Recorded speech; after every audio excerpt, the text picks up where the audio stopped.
बिस्मिल्लाहिर्रहमानिर्रहीम अस्सलाम वालेकुम। मोहतरम नाज़रीन, क्या महरूम वालिदैन के नाम की कुर्बानी करना जायज़ है? ये सवाल आजकल बहुत ज़्यादा है, इसलिए इस सवाल का हम जवाब लेकर आए हैं कि क्या महरूम वालिदैन की, जो हमारे वालिदैन इस दुनिया से वफ़ात पा चुके हैं, उनके नाम की कुर्बानी करना जायज़ है?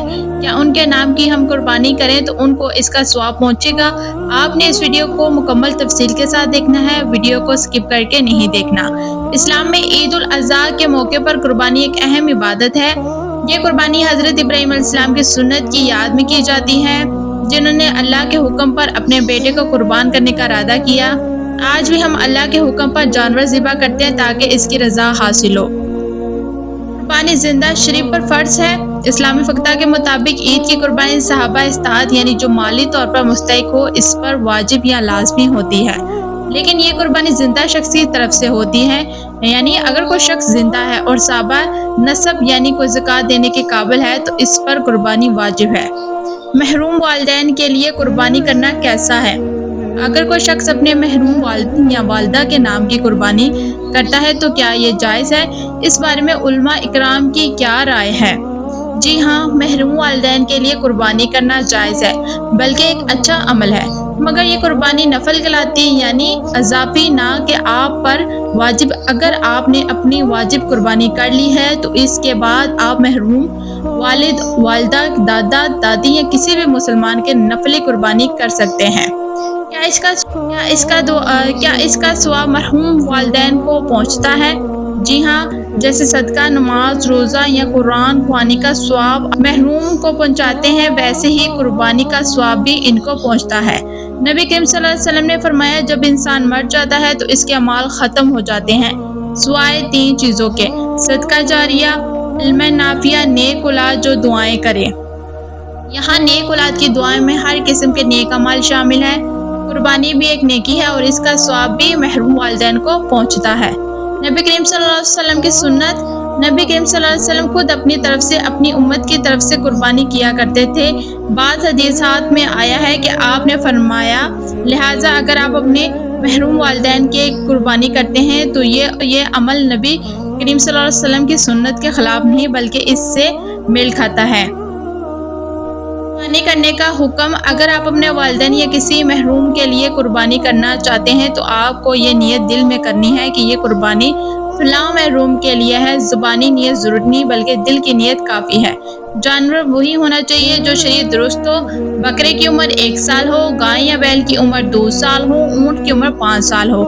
अगर आप गाय या ऊँट के 7 हिस्सों में एक हिस्सा ले रहे हैं तो महरूम वालिद या वालिदा की तरफ से रख सकते हैं। क्या सिर्फ कुर्बानी काफ़ी है? कुछ और भी करें।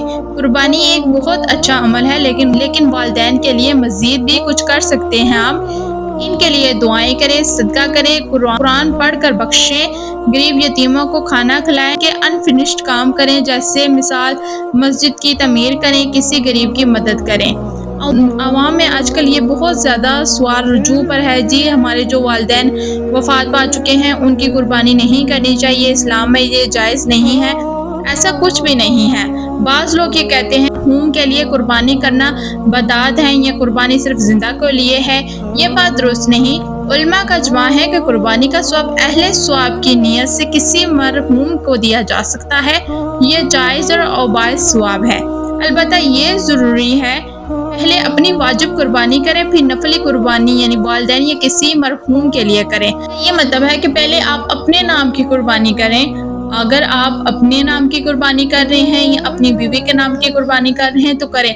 उसके बाद आप अपने वालिदैन के नाम की कुर्बानी करें जो नफल में शुमार होगी, जिसका सवाब हमारे जिन लोगों के भी वालिदैन दुनिया से वफ़ात पा चुके हैं, जो भी कुर्बानी कर रहे हैं उनके वालिदैन को पहुँचेगा। और जो कुर्बानी आप अपने नाम की कर रहे हैं उसका सवाब आपको पहुँचेगा, और जो कुर्बानी आप अपने वालिदैन के लिए कर रहे हैं उसका सवाब उनको पहुँचेगा। ईद उल अज़हा की कुर्बानी जिंदा शख्स पर फ़र्ज होती है। मरहूम के लिए कुर्बानी करना जायज़ है, ये नफल अमल है। अगर आपने अपनी कुर्बानी करनी है तो आप अपने वालिदैन के लिए भी कुर्बानी कर सकते हैं। इसका सवाब इनको पहुंचता है और ये एक अच्छा ज़रिया है इनके लिए बख्शिश का। कुर्बानी के साथ साथ दुआ, सदका, कुरान ख़वानी भी करें। लाजमी है कि ये नहीं कि सिर्फ कुर्बानी कर दी, पूरे साल में हम अपने वालिदैन को याद नहीं करते। اینڈ پہ آ کے جی ہم ایک قربانی کر دیں اور کہہ دیں جی ہم نے اپنے ماں باپ کو بہت زیادہ اس کا ثواب پہنچا. ایسا نہیں. آپ سارا سال اپنے ماں باپ کے لیے صبح اٹھا کریں, نماز پڑھ کے اپنے ماں باپ کے لیے, جتنے بھی لوگوں کے دنیا سے والدین رخصت ہو چکے ہیں ان کے لیے دعائیں کریں, ان کے لیے آسانیاں پیدا کریں, ان کے لیے آگے والے راستے آسان کریں اور اپنے لیے بھی کریں. کیونکہ آج اگر آپ اپنے والدین کے ساتھ حسن سلوک کریں گے تو کل کو آپ کی اولاد آپ کے ساتھ بھی حسن سلوک کریں گے. کہتے ہیں نا, جس نے جیسا کیا اس نے ویسا ہی کاٹا. تو یہ بات ایسے ہے جیسے آپ اپنے ماں باپ کے ساتھ اچھا کریں گے ویسے ہی آپ کے ساتھ اچھا ہوگا. محترم ناظرین, امید ہوگا کہ آپ کو اس میں مکمل تفسیر کے ساتھ معلوم ہو گیا ہوگا کہ محروم جو ہمارے والدین اس دنیا سے رخصت ہو چکے ہیں ان کے نام کی قربانی کرنا جائز ہے اور ان کو اس کا ثواب ملے گا. اگر آپ کو میری یہ ویڈیو اچھی لگی ہے تو پلیز میرے چینل کو لائک اینڈ سبسکرائب لازمی کیجیے گا, اور اگر آپ میرے چینل کے اوپر نیو ہیں تو جانے سے پہلے میرے چینل کو لائک اینڈ سبسکرائب لازمی کرتے جائے گا. اب دیں مجھے اجازت, پھر ملیں گے نئے ویڈیو میں نئے اسلامی ٹاپک کے ساتھ. اللہ حافظ.